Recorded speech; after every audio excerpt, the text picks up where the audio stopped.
चुनाव आयोग इसी मंगलवार को महाराष्ट्र और झारखंड में आगामी विधानसभा चुनावों की तारीखों की घोषणा करने जा रहा है। यह घोषणा दोपहर 3:30 बजे की जाएगी, जिससे दोनों राज्यों में चुनावी मौसम की आधिकारिक शुरुआत हो जाएगी। इन चुनावों को आगामी 2024 के लोकसभा चुनावों के मद्देनजर एक महत्वपूर्ण राजनीतिक लड़ाई माना जा रहा है, खासकर महाराष्ट्र में, जहां महाविकास अघाड़ी MVA और भाजपा नेतृत्व वाले महायुति के बीच तीव्र मुकाबला होने की उम्मीद है। महाराष्ट्र के पिछले विधानसभा चुनाव 2019 में महाविकास अघाड़ी MVA ने बेहतरीन प्रदर्शन किया था, जिसमें तत्कालीन एकीकृत शिवसेना, राष्ट्रवादी कांग्रेस पार्टी NCP और कांग्रेस ने मिलकर 288 में से 154 सीटें जीती थी। उस समय यह गठबंधन भाजपा के खिलाफ एक मजबूत शक्ति के रूप में उभरा था। हालांकि अब की बार शिवसेना और NCP में विभाजन हो चुका है, जिससे राजनीतिक समीकरण जटिल हो गए हैं।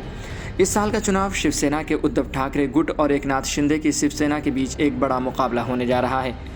उद्धव ठाकरे के शिवसेना गुट का साथ कांग्रेस और NCP शरद पवार गुट दे रहे हैं, जबकि एकनाथ शिंदे का शिवसेना गुट भाजपा के साथ महायुति गठबंधन में है।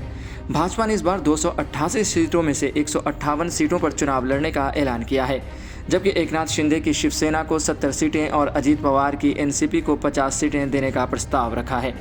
महाराष्ट्र में इस बार का चुनावी मुद्दा सिर्फ गठबंधन और सीट बंटवारे तक सीमित नहीं रहेगा। मराठा आरक्षण का मुद्दा एक प्रमुख चुनावी विषय बन चुका है। मराठा समुदाय के लिए आरक्षण की मांग को लेकर कई बार भूख हड़ताल पर बैठा मराठा आरक्षण कार्यकर्ता मनोज जरांगे पाटिल इस चुनावी दौर में एक प्रमुख चेहरा होंगे। मराठा समुदाय की ओर से आरक्षण की मांग इस चुनाव में निर्णायक भूमिका निभा सकती है और इसके चलते सभी प्रमुख दलों को अपनी चुनावी रणनीति में इस मुद्दे को प्रमुखता से शामिल करना पड़ रहा है। वहीं महाराष्ट्र में भाजपा के साथ महायुति का मुकाबला करने के लिए कांग्रेस महाविकास अघाड़ी MVA के साथ एकजुट होकर चुनाव लड़ने की तैयारी में है। लेकिन हरियाणा में हाल ही में हुए चुनावों में मिली हार के बाद कांग्रेस के लिए यह चुनाव एक बड़ी चुनौती बन गया है। कांग्रेस को महाराष्ट्र में अपने गढ़ को बरकरार रखने के लिए कड़ी मेहनत करनी होगी, क्योंकि भाजपा अपने उत्साहित कार्यकर्ताओं और मजबूत संगठन के बल पर चुनावी मैदान में उतर रही है। महाराष्ट्र में 2024 के विधानसभा चुनाव को लेकर खास दिलचस्पी इसलिए भी है क्योंकि इस साल हुए लोकसभा चुनावों में महाविकास अघाड़ी MVA ने शानदार प्रदर्शन किया था। MVA ने राज्य की 48 लोकसभा सीटों में से 30 सीटें जीती थी, जबकि सत्तारूढ़ महायुति गठबंधन को केवल 17 सीटों पर ही जीत मिली थी। एक सीट निर्दलीय उम्मीदवार के खाते में आई थी। इस लोकसभा चुनाव में मिली बढ़त को MVA विधानसभा चुनावों में भी दोहराना चाहेगा। वहीं महाराष्ट्र के साथ साथ झारखंड में भी चुनावी हलचल तेज हो चुकी है। झारखंड में मुख्यमंत्री हेमंत सोरेन की झारखंड मुक्ति मोर्चा JMM एक बार फिर भाजपा से मुकाबला करने के लिए तैयार है। 2019 के चुनावों में JMM ने 30 सीटें जीती थी और कांग्रेस के साथ मिलकर सरकार बनाई थी। कांग्रेस ने उस चुनाव में 16 सीटें जीती थीं, जिससे गठबंधन को बहुमत मिला था। हालांकि इस साल की शुरुआत में हेमंत सोरेन पर लगे भूमि घोटाले के आरोपों के चलते उनकी सरकार पर संकट के बादल मंडराने लगे थे। जनवरी में सोरेन की गिरफ्तारी के बाद पार्टी के नेता चंपई सोरेन को मुख्यमंत्री पद की जिम्मेदारी संभालनी पड़ी थी।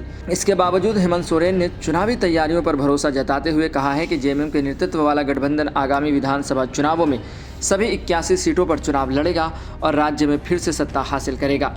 महाराष्ट्र और झारखंड दोनों राज्यों के विधानसभा चुनाव इस वर्ष के आखिरी प्रतिष्ठा की लड़ाई के रूप में देखे जा रहे हैं। महाराष्ट्र में चुनावी नतीजे आगामी लोकसभा चुनावों की दिशा तय कर सकते हैं, क्योंकि राज्य की 48 लोकसभा सीटें केंद्र सरकार के गठन में अहम भूमिका निभाती हैं। वहीं झारखंड में हेमंत सोरेन की सरकार की स्थिरता और भाजपा की चुनावी तैयारियों को लेकर भी सस्पेंस बना हुआ है। महाराष्ट्र विधानसभा का कार्यकाल 26 नवंबर को समाप्त हो रहा है, जबकि झारखंड का कार्यकाल अगले साल 5 जनवरी को समाप्त हो रहा है। ऐसे में चुनाव आयोग की तारीखों की घोषणा के बाद दोनों राज्यों में सियासी गर्मी और तेज हो जाएगी और सभी प्रमुख दल अपने चुनाव अभियान को अंतिम रूप देने में जुट जाएंगे। कुल मिलाकर महाराष्ट्र और झारखंड के विधानसभा चुनाव न केवल राज्य स्तर पर बल्कि राष्ट्रीय राजनीति में भी महत्वपूर्ण साबित होंगे। सभी राजनीतिक दल अपने अपने गठबंधन और चुनावी मुद्दों के साथ चुनावी मैदान में उतरने के लिए तैयार हैं और आने वाले दिनों में हमें जोरदार चुनावी मुकाबले देखने को मिलेंगे।